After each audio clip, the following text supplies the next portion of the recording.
You know, it took me a lot of trial and error to not only pick out my drapes in my own home, but also to figure out exactly like where I wanted them to hang. So I thought I would share some tips that I've learned along the way, and something to keep in mind that is that drapes to a room is like hardware to kitchen cabinets. They just provide the perfect finishing touch to a space.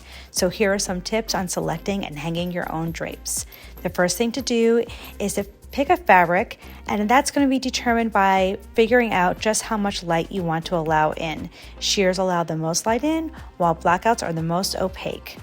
Next, determine your length and decide if you want the drapes to hit the floor for a more modern polished look or hang a little bit longer, what we call puddle, for a more romantic and lush look.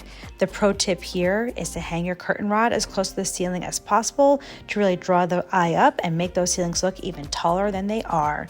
Next, measure the window or glass door opening and choose your hardware. Another pro tip here is to choose a rod that is about 6 to 12 inches longer than the opening to allow the curtains to stack on each side when pulled open. And lastly, my overall tip to you is that you definitely want to use drapery ring glide tape, easily found on Amazon, and you get to apply it to all those ridges on the rod to help make the drapes glide more easily when opening and closing. Happy drape hanging!